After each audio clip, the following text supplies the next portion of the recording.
وَلْتَكُنْ مِنْكُمْ أُمَّةٌ يَدْعُونَ إِلَى الْخَيْرِ وَيَأْمُرُونَ بِالْمَعْرُوفِ وَيَنْهَوْنَ عَنِ الْمُنْكَرِ وَأُولَئِكَ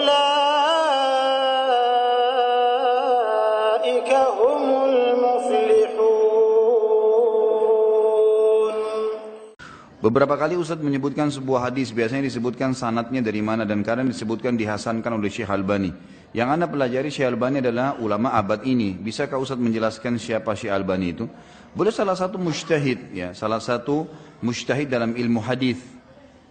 Jadi beliau coba mempelajari kembali semua buku-buku hadis yang ada, Kutubut Tis'ah, 9 buku hadis dipelajari kembali sanadnya. Karena kan kita di zaman sekarang ini fasilitas sudah sangat banyak, ya. Beda dengan zaman dulu. Sekarang kita bisa menelusurin dalam ilmu hadis ada namanya mempelajari sanad dan matan, ya. Dirasatus sanad dan matan ini ada. Sanad itu kita bisa tahu Abdullah itu siapa, Muhammad itu siapa, Yusuf itu siapa, yang merawi hadis misalnya sampai ke sahabat Nabi. Kalau sekarang sudah banyak buku sudah lengkap seperti Tahzibut Tahzib, ada Syiar Alam Nubala, ada buku-buku yang sudah lengkap semua. Kita bisa baca dengan terpapar panjang lebar. Jadi mungkin sekarang memang lebih mudah kita menghakimi sebuah hadis. Kenapa? Karena fasilitasnya sudah sangat banyak. Zaman dulu orang kesulitan untuk itu. Nah, Syekh Albani ini datang mempelajari semua kembali itu, kemudian mengatakan oh hadis ini sebenarnya hasan karena begini, ada penjelasannya. Makanya beliau menyusun buku, ada silsilah hadis sahih, ada silsilah hadis dhaifah, gitu kan? Ada yang sahih, ada yang dhaif. Beliau menyusunnya saja, gitu kan? Adanya Syekh Albani mengatakan ini dihasankan, ini disahihkan karena beliau sudah memastikan saja. Tapi bukan berarti Syekh Albani ini mengalahkan semua ulama-ulama itu, enggak. Bukan itu maksudnya, jangan salah paham, ya.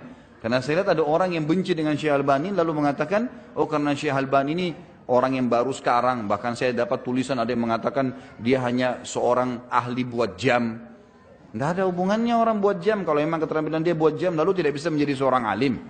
Bisa saja kan tergantung ilmunya, ya. Kita kan bisa baca buku-buku yang beliau tulis. Jangan menghakimi orang tanpa punya ilmu. Pelajari dulu siapa dia, baru kemudian kita menghakimi. Kalau perlu pun menghakiminya. Kalau perlu, memang ada penting hal di situ yang harus dihakimi, gitu kan? Kalau ada pendapat-pendapat beliau yang keliru, misal ya tanda kutip keliru di sini dalam arti kata tidak sesuai dengan pendapat para ulama-ulama, misalnya yang lain yang sebelum beliau seperti Imam Madzhab 4, bukan berarti di sini Syekh Albani ini menentang mereka. Bukan, orang dalam Islam masalah fikih orang bisa memberikan pendapat, ya. Orang bisa berikan pendapat, tidak ada masalah. Tapi bukan beliau menentang. Contoh kasus beliau pernah mendhaifkan hadis tentang menggerakkan jari di tasyahud. Kan gitu. Sementara Syekh bin Baz menghasankannya. Dalam buku sifat sholatnya Syekh bin Baz itu dijelaskan menggerakkan jari tasyahud adalah sunnah. Sementara Syekh Albani mendhaifkan hadis itu yang diriwayatkan oleh Imam Tirmidzi. Karena beliau memang menelusuri hadis Sunan Tirmidzi itu lengkap, gitu kan? Beliau pelajari satu persatu sanadnya. Hadis tentang gerakan jari, Syekh Albani mengatakan lemah karena di sanadnya ada si fulan. Beliau temukan ternyata orang ini ada kelemahan. Maka Syekh Albani menganjurkan untuk tidak melakukannya, tapi Syekh bin Baz melakukannya.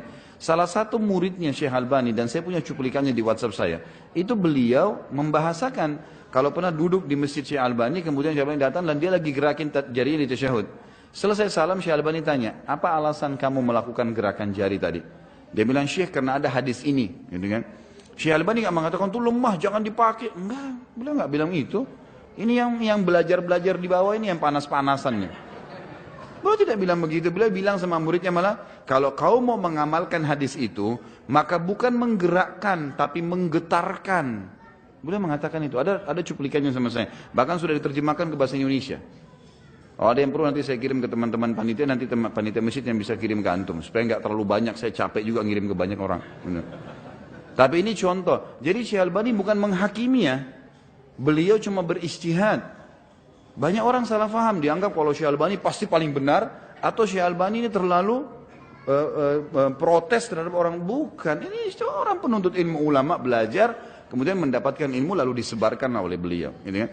Banyak sekarang buku-buku, diantaranya buku yang kita pelajari ini mengatakan misalnya disahihkan oleh Syekh Albani. Ini penguat karena beliau di zaman sekarang dengan teknologi yang sudah ada, beliau gunakan fasilitas buku-buku yang sudah banyak, ditelusurin kembali, penguatnya saja. Tapi beliau pun pada saat mendhaifkan hadis tidak melarang orang langsung, karena memang ada ulama hadis yang mensahihkan itu. Seperti itulah memahaminya. Jadi jangan sampai kita salah faham dengan poin-poin seperti ini.